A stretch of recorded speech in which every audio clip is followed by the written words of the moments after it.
Halo semuanya, welcome back ke channel gua. Kali ini gue pengen bahas soal market update, market Bitcoin, yang dimana semalam itu Bitcoin ngalamin lumayan penurunan ya. Yang di sini dimana dia turun sampai nge-week sampai 114.300-an, tapi sekarang mantul lagi di atas support yang ini. Masih strong sih sebenarnya. Dan juga kemarin kan gue ada posisi long ya di daerah 116.000 ya di sini ya, di daerah sini. Nah kemarin gue kena SL plus, di sini udah gue secure. Gue lebihin sedikit sih ininya sebenarnya biar dapat profit tipis lah gitu. Ini gue close nya di 116.477 gitu. Nah sekarang kalau kita lihat tuh Bitcoin itu malah bentuk falling wedge ya. Jadi penurunan kemarin itu mantul di support falling wedge-nya itu. Nah, buat penyebabnya itu, buat newsnya itu, kalau gue lihat-lihat sih, sebenarnya news yang lumayan rame itu karena tarifnya ini Kanada ya naik jadi 35% dan sangat mendadak gitu. Per tanggal 1 ini sekarang ini itu udah mulai berlaku. Jadi mungkin market kaget, jadinya langsung dam gitu.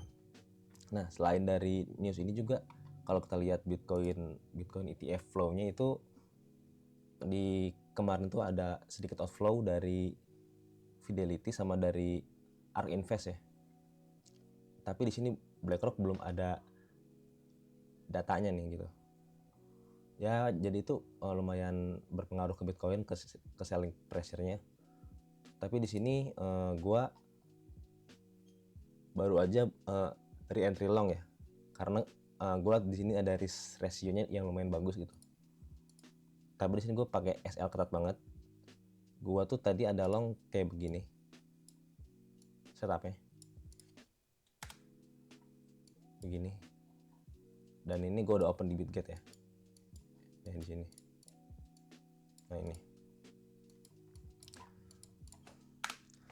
Nah kalau kita lihat tuh Bitcoin itu kalau misalnya emang ngebentuk falling wedge, harusnya ini bisa ngebentuk struktur bullish ya, kayak bear flag atau falling wedge gitu kan. Itu kan harusnya bergerak ke atas gitu. Cuman kan kita butuh katalis kan buat kesana gitu. Kalau dilihat dari heatmapnya sendiri yang per 24 jam itu ya kita lihat yang short udah mulai bermunculan lagi di 24 jamnya. Ya semoga aja ini bisa ke sweep sampai ke atas gitu ya. Tapi kita harus antisipasi karena ini udah berbentuk falling wedge. Kita harus antisipasi di uptrend di di resist channelnya itu ya. Takutnya kita cuma kepentok di situ terus lanjut turun lagi, takutnya dia kayak begini nih. Takutnya dia cuma naik ke sini terus turun lagi ke sini, turun lagi ke bawah, takutnya kayak begitu. Nah, kita juga bisa ngelihat dari daerah Fibo-nya, kita tarik dari dia turunnya itu dari order flow-nya. Kalau kita lihat tuh Fibo 0,78 itu ada di daerah 117.900. Nah, mungkin gue di sana bakal secure sebagian profitnya, atau gue tarik SL plus cuman agak dinaikin sedikit lagi gitu. Buat buat long term targetnya di 120.000 kalau menurut gue masih bisa tercapai. Cuman sekarang tuh masalahnya adalah kita harus ngebreak ini dulu nih, ngebreak si trendline-nya dulu gitu.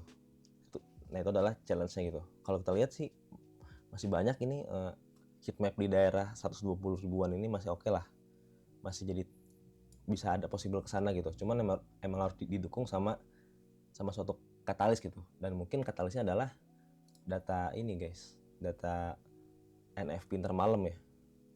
Kok PCI sih. Iya, data NFP intermalam yang diprediksikan bakal turun gitu kan. Yang dimana kalau turun itu ya itu lumayan bagus lah buat Bitcoin gitu. Mana ya? Nih, jam 7:30 malam nanti. Nah buat kalian yang pingin open posisi, ya sebenarnya sekarang juga baru banget candle bulanan ini muncul ya, baru closing gitu, yang dimana bakal ada volatilitas yang lumayan gede. Nih baru ngedoji kayak gini gitu kan. Mungkin kalian kalau yang pingin open posisi bisa kurangin risk lagi gitu. Cuman secara risk ratio ini udah menarik kalau menurut gue pribadi ya. Dia tuh invalidation kalau misalnya harganya break di bawah sini.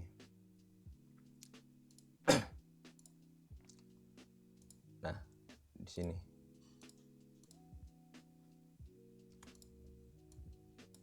Nih, di bawah area 114.500 kalau dia break terus ke bawah, mungkin gue bakal cut loss dan juga gue bakal roadmap yang kemarin tuh udah invalid gitu. Ya semoga aja ini masih bisa naik ya.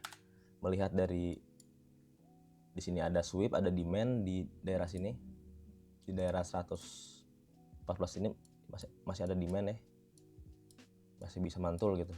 Kecuali kalau dia close di bawah sini, dia close di daerah sini, baru itu gue nggak berani entry long. Sekarang gue masih berani karena di sini masih ada demand yang lumayan strong. Di sini masih ada demand lah lumayan strong. Ya itu aja mungkin update Bitcoin. Dan juga ini juga bisa, kalau kalian lihat tuh ini kalau di CME futures-nya itu udah mulai nutup gap yang ada pas itu ya. Cuman belum semuanya sih, masih ada sekitar berapa nih. Nah, masih ada minus 0,4% lagi gitu, dikit lagi gitu mau ketutup. Ya, semoga masih bisa naik sedikit lagi, soalnya di sini juga ada area imbalance ya di sininya. Di sini ada banyak area imbalance, di sini juga ada.